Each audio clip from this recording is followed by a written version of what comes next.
UGC NET examination sociology എഴുതുന്ന ഒരുപാട് students ആവശ്യമില്ലാത്ത പ്രഷർ തലയിലെടുത്ത് വെക്കുന്നത് ഞാൻ കാണാറുണ്ട്. എക്സാമിനേഷൻ്റെ അന്ന് അവിടെ പോയിരുന്ന് കമ്പ്യൂട്ടറിൽ ചെയ്യുമ്പോൾ ഒരുപാട് ടെൻഷൻ അനുഭവിച്ച് ആ എക്സാമിനേഷൻ എല്ലാം കയ്യിൽ നിന്ന് പോകുന്ന അവസ്ഥയിൽ ഒരുപാട് പേരെ ഞാൻ സ്ഥിരം കാണാറുണ്ട്.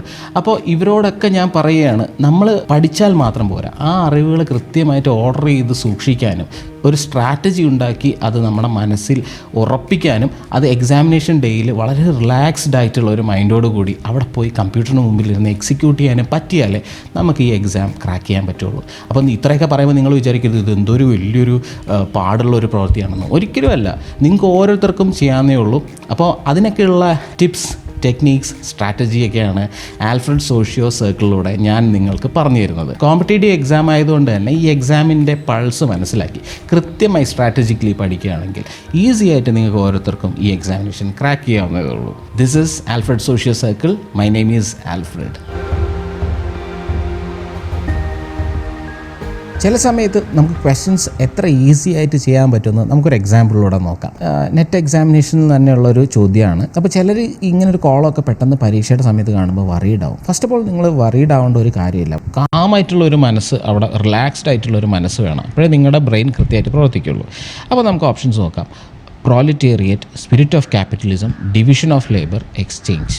വലതുവശത്തോ കുറേ സോഷ്യോളജിസ്റ്റുകളുടെ പേരുണ്ട്. വൈസ്, Durkheim, Marx, Max Weber. For example, നമ്മളവിടെ എക്സാം ഹാളിൽ ഇരുന്നപ്പോൾ നമുക്കിപ്പോൾ പ്രോലിറ്റേറിയറ്റ് എന്ന് പറയുന്ന വാക്ക് ഓർമ്മയില്ല. അയ്യോ, ഇതെവിടെ കേട്ടിട്ടുണ്ട്, പക്ഷേ കിട്ടുന്നില്ലല്ലോ എന്ന് തോന്നുകയാണ്. പക്ഷേ നെക്സ്റ്റ് ഓപ്ഷനിലേക്ക് വരുമ്പോൾ സ്പിരിറ്റ് ഓഫ് ക്യാപിറ്റലിസം. അപ്പോൾ ഇത് കേൾക്കുന്ന ചിലപ്പം പെട്ടെന്ന് ഒരാൾക്ക് വെബറിൻ്റെ ഓർമ്മ വന്നേക്കാം. ബിക്കോസ് എന്താണ്, മാക്സ് വെബറുടെ ബുക്കാണ് Protestant ethic and the spirit of capitalism എന്ന് പറയുന്നത്. വളരെ ഫേമസ് അടിസ്ഥാന ബുക്കാണ്. ഏതൊരു സോഷ്യോളജി സ്റ്റുഡൻറ്റും പഠിച്ചു വെക്കേണ്ട ഒരു ബുക്കാണ്. അപ്പോൾ അത് അറിയുന്നൊരു സ്റ്റുഡൻറ്റ് നോക്കിയേ, B = 4 എന്ന് മാച്ച് ചെയ്യുമ്പോൾ തന്നെ അവിടെ ഉത്തരമായി. കണ്ടോ, ഓപ്ഷൻ സിയിൽ കണ്ടോ, B = 4. അപ്പോൾ പിന്നെ വേറെ ഓപ്ഷനിലൊന്നും B4 ആയിട്ട് മാച്ച് ചെയ്യുന്നില്ല. അപ്പോൾ നമുക്ക് ഈസി ആയിട്ട് ഉത്തരത്തിലേക്ക് പോകാം. ഇനി നിങ്ങൾക്ക് പ്രോലിറ്റേറിയറ്റ് കാൾ മാർക്സ് ആണെന്ന് മനസ്സിലായല്ലോ. A = 3. കണ്ടോ, സി ഓപ്ഷൻ അവിടെയും നിങ്ങൾക്ക് പിടിക്കാം. ചിലർ ആദ്യം വായിച്ചു പോകുമ്പോൾ ഉണ്ടല്ലോ, ഞാനൊരു എക്സാമ്പിൾ പറയുകയാണ്. Proletariat, spirit of capitalism, division of labour, എക്സ്ചേഞ്ചിലെത്തുമ്പോൾ എക്സ്ചേഞ്ച് ഈ ഒരു സാധനം ഒട്ടും കേട്ടിട്ടില്ല, ജജ്മാനി സിസ്റ്റം ഒന്നും കൂടെ കണ്ടപ്പോൾ ഫുള്ള് ഇതും പോയി. WH വൈസർ എന്ന് പറയുന്ന പേര് അങ്ങനെ കേട്ടിട്ടില്ല. ഇത് എന്ന് പറഞ്ഞ് ഇവർ ഈ ടൈം ഒരുപാട് കളയാൻ ചാൻസ് ഉണ്ട് ഇങ്ങനെ ആലോചിക്കുന്ന ആൾക്കാർ. ഒട്ടും ടൈം ഇങ്ങനത്തെ കളയാൻ പാടില്ല. നിങ്ങൾക്ക് അറിയുന്ന ഓപ്ഷൻ ഏതാണോ അതിലേക്ക് ആദ്യം പോകാൻ നോക്കുക. മാച്ച് ദ ഫോളോയിങ്ങിൻ്റെയൊക്കെ ഒരു സ്ട്രാറ്റജി ഏതാണ്, നിങ്ങൾക്ക് അറിയുന്ന ഓപ്ഷൻസിനെ ആദ്യം മാച്ച് ചെയ്യുക. അറിയാത്ത ഓപ്ഷൻസ് വിട്ടേക്കുക. തൽക്കാലം എക്സ്ചേഞ്ചിനെ കുറിച്ച് ആലോചിക്കേണ്ട, അത് വിട്ടിട്ട് ബാക്കിയുള്ള ഓപ്ഷൻസിലേക്ക് പോവുക. ഡിവിഷൻ ഓഫ് ലേബർ എന്ന് പറയുന്ന ഡാക്കൈവിൻ്റെ പുസ്തകമെന്ന് ഒരുവിധം എല്ലാ സോഷ്യോളജി സ്റ്റുഡൻസിനും അറിയാം. അപ്പം നിങ്ങൾക്ക് അറിയാവുന്ന ഒരു സാധനം ഉണ്ടെങ്കിൽ അത് മാച്ച് ചെയ്താൽ മാത്രം മതിയാവും. ചിലപ്പം ഈ പറഞ്ഞ ഓപ്ഷൻസ് കുറച്ചും കൂടെ ജംബിൾഡ് ആയിരിക്കും.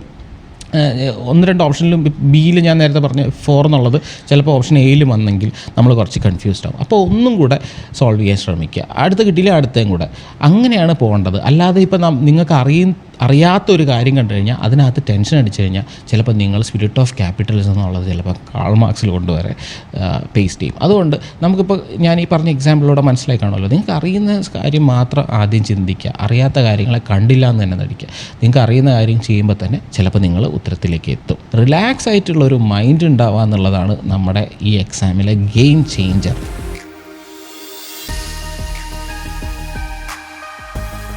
ഞാൻ നേരത്തെ പറഞ്ഞല്ലോ, നമുക്ക് ഉള്ള മിനിമം നോളജ് വെച്ചിട്ട് ചില ക്വസ്റ്റ്യൻസ് നമുക്ക് ക്രാക്ക് ചെയ്യാൻ പറ്റും. അങ്ങനെ ഒരു എക്സാമ്പിൾ നമുക്ക് നോക്കാം. UGC NTA എക്സാം 2021 ചോദിച്ചൊരു ചോദ്യമാണ്.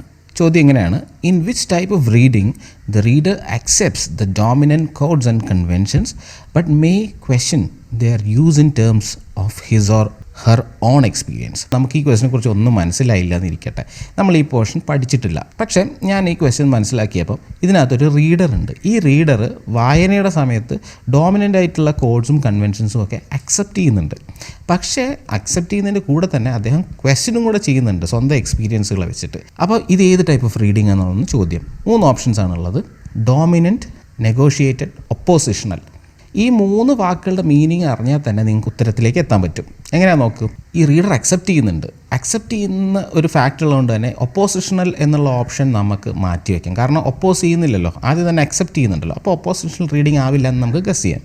ഇനി അക്സെപ്റ്റ് ചെയ്യുന്നതിന് തന്നെ ഈ റീഡർ അതിനെ ഫർദർ ക്വസ്റ്റ്യൻ ചെയ്യുന്നതുകൊണ്ട് തന്നെ ഇത് ഡോമിനേറ്റിംഗ് ആവാനും ചാൻസ് ഇല്ല. അപ്പോൾ എന്താണ് നെഗോഷിയേഷൻ എന്ന് പറയുമ്പോൾ അറിയാമല്ലോ, നമ്മളൊരു ഇതിൽ വരിക എന്ന് പറയില്ല, ബാലൻസിൽ വരിക. അപ്പം രണ്ട് സൈഡും ഉണ്ടാവാൻ ചാൻസ് ഉണ്ട് അല്ലേ, രണ്ട് പാർട്ടികളെ തമ്മിൽ നെഗോഷിയേറ്റ് ചെയ്യാന്നുള്ളത് നമ്മൾ പറയാം. അപ്പം ഇതിനകത്ത് എനിക്ക് മോർ സെൻസിക്കലായിട്ട് തോന്നിയത് ഓപ്ഷൻ ബി നെഗോഷിയേറ്റഡ് റീഡിംഗ് ആണ്. അപ്പോൾ ഞാൻ അതുമായിട്ട് പോയി, which is the right answer.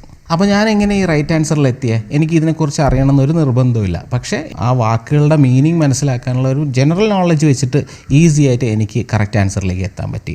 ഓർക്കുക, ഇത് നമുക്ക് ഈ ക്വസ്റ്റിനെക്കുറിച്ച് മറ്റൊന്നും മനസ്സിലായിട്ടില്ല എങ്കിൽ ഗസ് ചെയ്യാനുള്ള ഒരു സ്ട്രാറ്റജിയാണ്. കണ്ടില്ലേ, ഇതുപോലെ ഒരുപാട് ചോദ്യങ്ങൾക്ക് നമ്മൾ ഒരുപാട് പ്രിപ്പയർ ചെയ്യേണ്ട ആവശ്യമൊന്നുമില്ല. പല ചോദ്യങ്ങൾക്കും നമ്മുടെ ഓൾറെഡി ഉള്ള അറിവിനെ ഈസി ആയിട്ട് യൂസ് ചെയ്താൽ മാത്രം മതി. അതിനൊരു കാം മൈൻഡ് സെറ്റ് വേണം, ഞാൻ എപ്പോഴും പറയാറില്ലേ.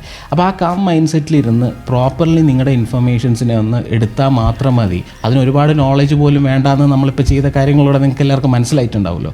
അപ്പോൾ ഇതുപോലെ ഒരു റൈറ്റ് വേയിൽ UGC നെറ്റ് എക്സാമിനേഷൻ അപ്രോച്ച് ചെയ്ത് നിങ്ങളെല്ലാവരും ഈ എക്സാമിനേഷൻ ക്ലിയർ ചെയ്യണമെന്നാണ് എൻ്റെ ആഗ്രഹം.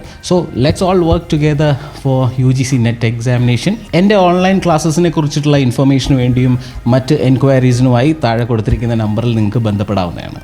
Once again, good luck from Alfred Socio Circle.